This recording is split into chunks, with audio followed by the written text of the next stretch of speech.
இதுதான் நேபாள வெள்ளப்பெருக்கு காட்டாற்று வெள்ளம் தொடர்பாக அது எப்படி ஏற்பட்டது என்பது தொடர்பான இன்னும் துல்லியமான தகவல்கள் வெளியாகவில்லை. நிபுணருடைய கணிப்பு செயற்கைக்குள் புகைப்படங்களை அடிப்படையாக வைத்து இப்படி ஏற்பட்டிருக்கலாம் என்ற ஒரு கணிப்பு தான் வந்திருக்கிறது. அதன் அடிப்படையில் தான் தற்போது இஸ்ரோவினுடைய NRSC என்று சொல்லப்படக்கூடிய நேஷனல் ரிமோட் சென்சிங் சென்டர் தேசிய தொலையுணர்வு மையம் 2 புகைப்படங்களை செயற்கைக்குள் புகைப்படங்கள், அதாவது இந்த நிகழ்வு நடைபெறுவதற்கு முன்பாக இருந்த ஒரு போட்டோ, அதற்கு பிறகு எடுக்கப்பட்ட ஒரு போட்டோ என 2 செயற்கைக்குள் புகைப்படங்களை ஒப்பிட்டு வெளியிட்டிருக்கிறார்கள். இதை பார்க்கும்போது இந்த விபத்து, இந்த நிகழ்வு எப்படி நடந்தது என்பது குறித்து சில தகவல்களும் வெளியாகி இருக்கிறது. அந்த அடிப்படையில் பார்க்கும்போது இமயமலை பகுதியினுடைய மேல் திசையில் ஏற்பட்ட பனிப்பாறை சரிவே இந்த ரசுவா மாவட்டத்தின் சில பகுதிகளை தாக்கிய திடீர் வெள்ளப்பெருக்குக்கு காரணமாக அமைந்திருக்கலாம் என்று சொல்லப்படுகிறது. அந்த செயற்கைக்குள் புகைப்படங்களும் அதையே தான் காண்பிக்கின்றது. அதாவது பனிப்பாறை சரிவு ஏற்பட்ட பகுதி என்பது அதற்கு பிறகு பெருக்கெடுத்து ஆறு ஓடும்போது, ஏற்கனவே பெய்து வரக்கூடிய மழையின் காரணமாக ஆறு பெருக்கெடுத்து ஒரு சீராக வேகத்தில் ஓடிக்கொண்டிருக்கும் நிலையில் இந்த பனிப்பாறை சரிவு என்பது ஏற்பட்டு அந்த ஆற்றினுடைய அந்த நீரோட்டத்தின் விழுந்து அதற்கு பிறகு அது கோஷி ஆறு மற்றும் ஆற்றுப்பாதை நெடுங்களும் ஒரு பரவலான திடீர் வெள்ளப்பெருக்கு ஆக்ரோஷமாக எழுப்பி இருப்பதற்கான வாய்ப்பு தான் அதிகமாக இருப்பதாகவே அந்த செயற்கைக்கோள் புகைப்படங்கள் காண்பிக்கின்றன.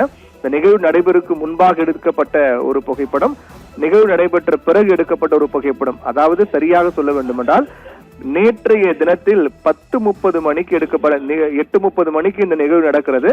அதற்கு பிறகு 10:30 மணிக்கு எடுக்கப்பட்ட செயற்கைக்கோள் புகைப்படத்தை வைத்து பார்க்கும்போதுதான் பனிப்பாறை சரிவு என்பது மிக அதிகமாக பதிவாகி இருப்பதை பார்க்கின்றோம். இந்த பாதிக்கப்பட்ட பகுதிக்கு மேல் திசையில் இருக்கக்கூடிய ஒரு உயரமான பனிப்பாறை மற்றும் மலைப்பகுதியில் ஒரு பெரிய சீர்குலைவு ஏற்பட்டிருப்பதை செயற்கைக்கோள் புகைப்படங்கள் காண்பிக்கின்றது.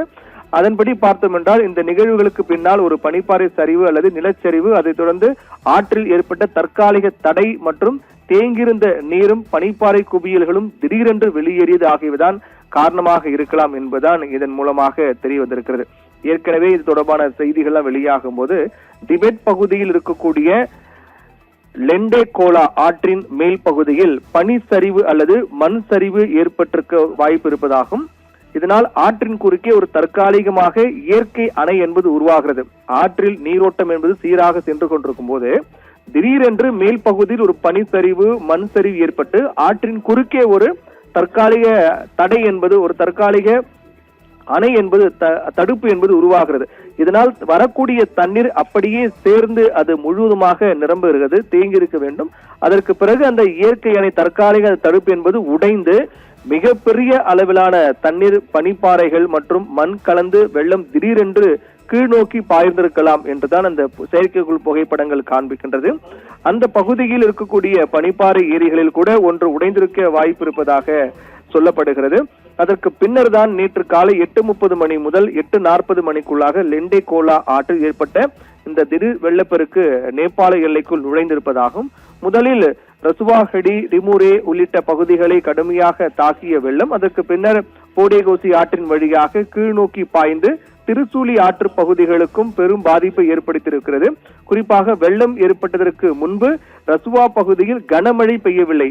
அப்படி என்றால் கனமழை இல்லாத ஒரு நேரத்தில் கூட இந்த அளவுக்கான வெள்ளப்பெருக்கு எப்படி ஏற்பட்டிருக்கலாம் என்று பார்க்கும்போதுதான் இந்த இமயமலையினுடைய அடிவார பகுதி, அதாவது திபெத் சீன எல்லை பகுதியில் இருக்கக்கூடிய லெண்டே கோலா என்ற ஆற்றின் மேல் பகுதியில் பனிப்பாறை உடைந்து ஆற்றின் குறுக்கே ஒரு தடுப்பு என்பது இயற்கையாக ஒரு தடுப்பு உருவாகி அதற்கு பிறகு தண்ணீர் அப்படி தேங்கி நின்று திடீரென்று அது உடைந்து கொண்டு ஆக்ரோஷமாக வெளியேறிதான் இந்த அளவுக்கான நிகழ்வுக்கான காரணமாக இருக்கலாம் என்றுதான் சொல்லப்படுகிறது. அதையொட்டி இந்த இஸ்ரோ வெளியிட்டிருக்கூடிய அந்த செயற்கைக்கோள் புகைப்படம், இஸ்ரோவினுடைய நேஷனல் ரிமோட் சென்சிங் சென்டர் வெளியிட்டிருக்கூடிய அந்த செயற்கைக்கோள் புகைப்படங்களும் அதுதான் காண்பிக்கின்றது. அதிக அளவிலான பனிப்பாறைகள் சரிந்திருக்கிறது, அதுதான் இந்த விபத்துக்கு, இந்த பேரிடருக்கான காரணம் என்றும் சொல்லப்படுகின்றது. நிகிதா.